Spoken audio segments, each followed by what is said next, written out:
Thanksgiving. What do you know of Thanksgiving? Well, let me give you a little history lesson. Consider the following, which is typically not taught to people in the United States. It all began in the year of 711 AD, a very important and historical year for the Muslims. Ever wonder why you see so many Arab Muslim-owned stores called 7-Eleven, which are ran and operated by Arab Muslims? Now you know why. In the year of 711 AD, the great Moorish warrior Jabal Tariq led an army of 7,000 fearless men, 6,700 native Moorish Africans, and 300 Arabs.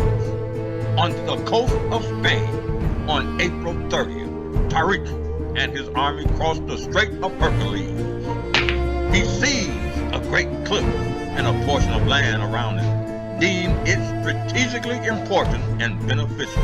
He instructed his army to construct a fortress on the site, which his men named after him out of respect and admiration.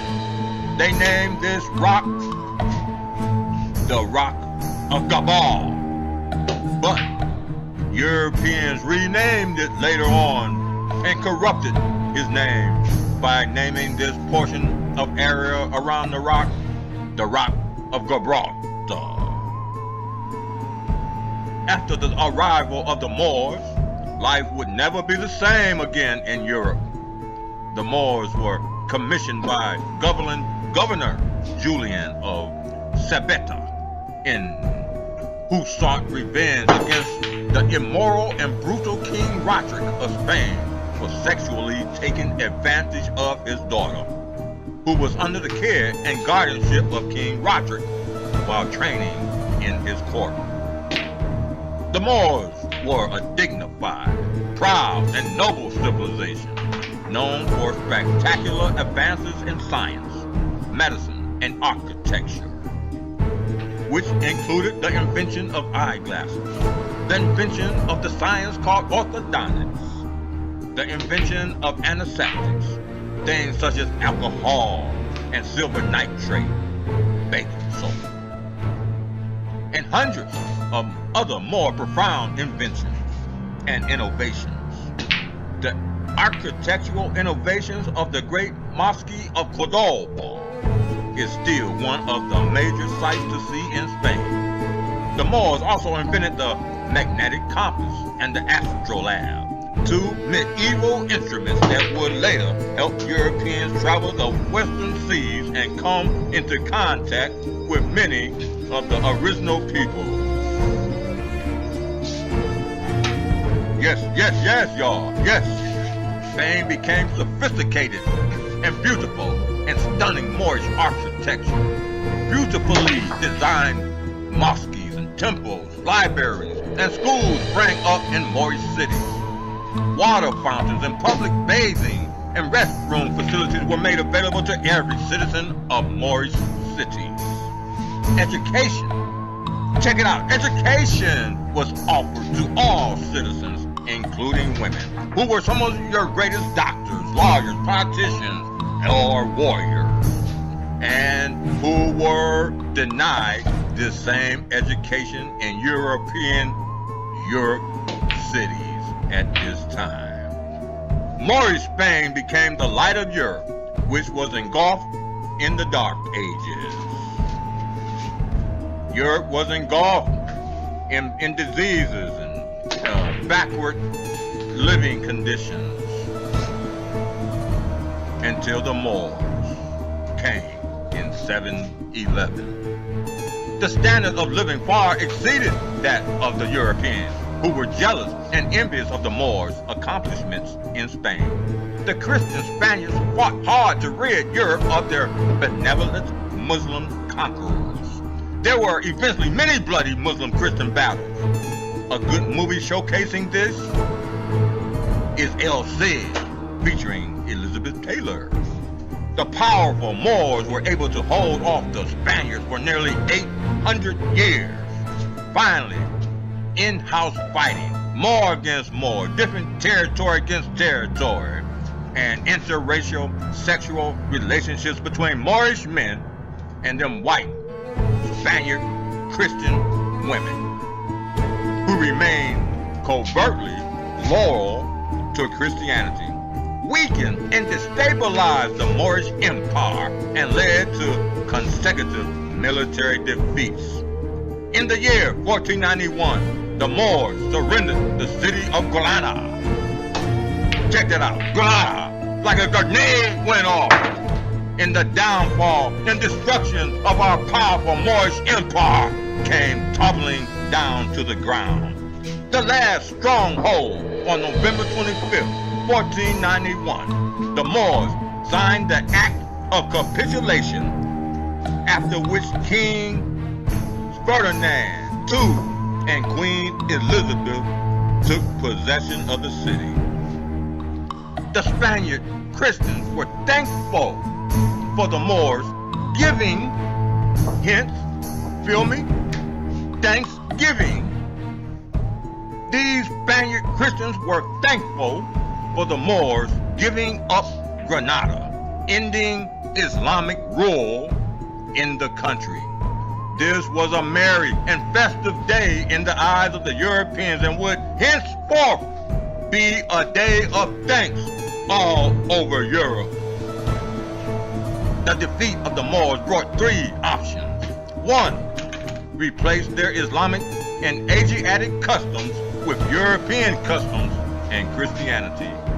Two, be expelled from Spain. Or three, face execution, be beheaded. Yes, y'all. Yes, y'all. After the expulsion of the Moors, Cardinal Ximenes, backed by the Pope Alexander VI of Rome and Queen Isabella, ordered the destruction of the beautiful and stunning Moorish libraries and mosques. Many Moors were driven into West Africa and were later captured and sold into America as slaves. Some of these slaves came on the slave ships of Christopher Columbus, a Spaniard Jew, who was commissioned, by the way, by Queen Isabella on his voyages to the New World. Many other Moors sought refuge in the country of Anatolia. These expelled Moors from Spain would later be called Turks, as in Turkish Moors, and the country would later be renamed Turkey by these Europeans. After the expulsion of the Moors, Europeans began to annually celebrate November 25th. There would be great feasts all over Spain and Europe. Turkey burgers were not the main meat dish served though, but a fat roasted pig with an apple in its mouth, representing or symbolizing rebirth or a new beginning for these Europeans. Europeans ate so much on this feast day that virtually nobody could work the next day, which explains why, in many modern times, many corporate jobs give their employees the day after Thanksgiving off. Years later, Europeans began to take revenge on the Moors, called Turks, because of the sexual relations the Moors held with white Christian Spanish ladies. The black men, Moors, were mockingly called turkeys and were called this by European men because of their alleged wild and uncivilized nature. Nature, nature, that long thing that them Europeans like. They still like it. But listen to this history lesson. European Christians would now go on a turkey shoot or turkey hunt. The hunting of the stern, Karajet Moor from Turkey, Anatolia, became an act highly regarded by Europeans at this time.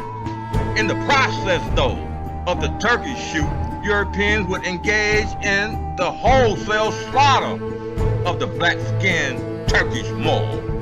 Innocent Moors would be hunted down cold-blooded by Christians, Europeans. Many others would be captured, tied by their wrists and ankles, like this hog tied like they do, with rope and shackles, and roasted alive, just like you roast that turkey bird in your oven for your Thanksgiving dinner today. The Moors that were not roasted alive were laid on the ground, tied, hog-tied, tore up, and a European male would take a knife and literally carve up the Turk, which is what many people are reenacting when they carve the turkey bird on Thanksgiving. This bloody, carved up Turk Moorish man would then have his internal organs removed and his body stuffed with certain fabric material. This is a sick origin of stuffing the turkey bird with bread, stuffing, or dressing that y'all do today, unbeknownst to this sacred history of ours. The Moorish women were literally carved up and cut apart the way meat eaters and butchers today cut up a chicken. Many European men would say, "Give me a breast, or I'll have a thigh, or I want a leg," just like meat eaters do today when they go into Church's Chicken and order that fried chicken. Breasts, thighs, legs are all female sexual related and slender little body parts, as women are sized up and critiqued by the size of their breasts, thickness of their thighs, and the smoothness and build of their fine legs. Feminine meat eaters should think twice about the sexual politics of meat the next time they brutally bite into a piece of chicken, or any animal for that matter, commonly eaten today, as all eaten meats are female in nature. After this violent and brutal act, European men then would engage in joyful merriment, which would culminate with a great feast. This is what you call Thanksgiving, and eagerly celebrate every year under the false notion that you are celebrating the friendly act and feast between Native Americans, so-called Indians, and European settlers called Pilgrims. In regards to African Americans, though, descendants of the great Moors, they foolishly today celebrate Thanksgiving. Yes, y'all. They celebrate Thanksgiving and feast the same way the Europeans did after they conquered the Moors on November 25th, 1491. And in this, they celebrate the loss of their own land, the rape of their own women, the murder of their own children, the humiliation of their own forefathers, the fall of their great Moorish empire, the enslavement of their own people. Yes, y'all, they celebrate this dark and shameful day of their own people and call it Thanksgiving.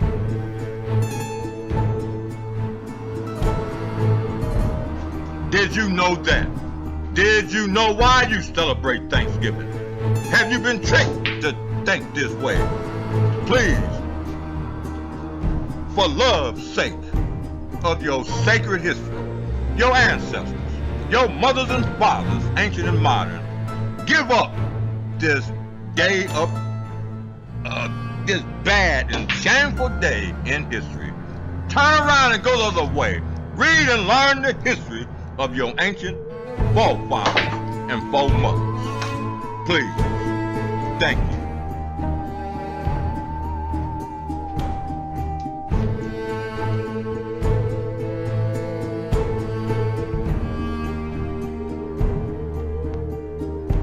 There you had a game of pool.